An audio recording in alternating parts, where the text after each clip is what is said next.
we are almost complete with our Words Matter sermon series. Now, I have a confession to make to you, and I'll just come out with it. When I read stories, I always identify with the heroine in the story. This is a TV depiction of one of my very favorite heroines. Her name is Kaylin. Kaylin is strong and brave and courageous and willing to stand up in the face of evil and always do what is right. She is amazing. Now, she's obviously completely fictitious, but she is also the greatest female character that I've ever read about. So I like to think that I'm like her and have all these magical superpowers that I can somehow harness into my ordinary life and use. And it's not actually so far from what our society tells us is great, right? Strong and courageous and brave. Or maybe society tells us that sports, being good at sports, you're the greatest. Although, poor Tiger, this picture is really old. I could have probably come up with a more recent one. Or you think about our football season now in college, high school, and beyond. The drum majors are always the greatest in the marching bands and pep bands, taking all the attention and doing everything they can to be flamboyant and noticed. When I did a Google search of who is the greatest person, I'm not even kidding you, you can go try this at home. It was filled with images of white men who were in their 50s and 60s. Nothing against white men. I love white men. There was one exception. Martin Luther King Jr. did make it in to that. But when you think about our culture and what they teach about who is greatest, well, it's not very deep, is it? The depth of greatness often goes to skills or talent or money. In fact, there was a poll that was just completed, and it was astonishing to me, that 26% of parents with high school-age children in sports hope that their child will grow up to be a professional athlete. And when the income of the household is below $50,000, that percentage increases to 39%. Hope that their children will grow up to be professional athletes. I think this is a very sad statement on what our culture values. Although I was one of the people that stayed up till 11 o'clock last night watching the rest of the football games. But Jesus, in today's gospel, lays out for us a very different image of what it means to be great. And taking the children in his arms, he said, "Whoever welcomes one such child in my name welcomes me. And whoever welcomes me welcomes not me, but the one who sent me." Children are not always perfect little angels. And if this is a surprise to you, you can come hang out at my house. Children are, in fact, some of the most disruptive people we have in our society. Because they're not afraid to be disruptive, really. They're not afraid to speak their mind and say what they think. They're not afraid to love and openly accept people that culture would often shun. They're not afraid to hide their facial expressions when they see the kiss at the wedding. Their curiosity as children and their desire to assert their own personhood, to differentiate themselves into the people that God made them to be, can actually sometimes be quite off-putting. Yeah, she has to take a shower.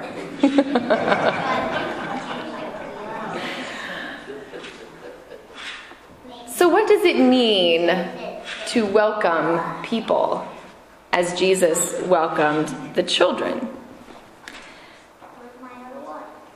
Jesus took greatness to a new level. Now, it's funny that the disciples were arguing over who was greatest, because so often I find in our culture that's what it's all about, arguing who is the greatest. And in fact, people will spend billions and billions of dollars to argue over who is the greatest. I heard a new statistic about fantasy sports this week. If you're not familiar with that, it's a totally make-believe system in which you can bet on teams and players. This new, it's not new, but it's really big this year. This new way of engaging in fantasy sports, much like the way I engage in my fantasy novel of being Kaylin, is over a $2 billion a year enterprise. People are willing to pay money to bet on fake things because it earns greatness and prestige. And so it shouldn't really surprise us that the disciples were arguing over who was the greatest. But every time the disciples start to get it wrong, Jesus points them back to the cross. He keeps going back to the cross. Remember, they were arguing about the greatest right after Jesus told them he had to suffer and die. So who is the greatest? And what does this have to do with our words anyway? We are getting there. Whoever wants to be greatest of all must be last of all and servant of all, Jesus said. And I suspect that what he was really getting at was that if you really want to be great, it means living into who God made you to be. Living into who God made you to be. And if that means growing up to play professional sports, then thanks be to God that you are doing that. But the reality is our identities, and this is what he's pointing to, our identities go far beyond our jobs or our relationship status or our job status. Our identities lie solely in Jesus. And as followers of Jesus, we too take up our cross to follow him, what we talked about last week.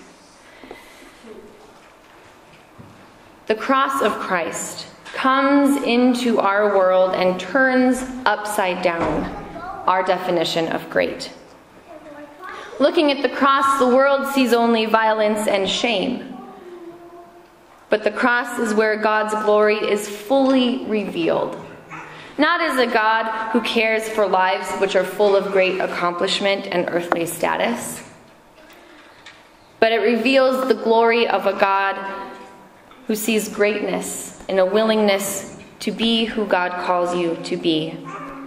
Greatness is simply being, living in the present moment as a child of God, not caring about other people's opinions or desires, but simply to live out your purpose, to share Christ with all your being. Our words matter. How we view greatness matters. And so I ask you, what do you argue about? Or where do your own inner arguments come from? Is it about who is the greatest? I often have inner arguments with myself about who is better than me at something or another. And it is often where my own insecurities take root. But those arguments are not based in the cross of Christ. Those arguments are based in what the world calls greatness. And so how do we use our words then as a way of welcoming all people into the love and communion of Christ? Are our words such that the cross of Christ is foremost and most important? We already talked about today being Definitely Abled Sunday, where we highlight as a synod and as a church the ways in which people with intellectual disabilities enrich our lives together and make our lives whole. Our words matter. How you talk to individuals matters. And so, Jesus said, "Whoever welcomes the little children in my name welcomes me." This is a very recent picture of refugees from the Middle East who have left everything, who have no earthly status of greatness, and who yet, in the face of a very bleak future, are able to find time to play and have joy and share the peace that they have. Wouldn't it be lovely to be like a child again? Who is willing to first and foremost say that the greatest person is Jesus, second only to mom? Those are the kinds of people that God is calling us to be. People who live in the moment, whose words and arguments about greatness have nothing to do with what the earth says, but only with what God's words are. And in the name of Christ, you are called children of God. That is the greatest name you can ever be given, because nothing trumps that. Not your mistakes, not your jobs, not the way you look or your intellectual abilities. Together as God's people, let us use our words to build a place of welcome where all people can come and hear that word, where all people can come together in the name of Jesus and live in his life. It is God's work. It is our hands. Let us join together in this wonderful mission.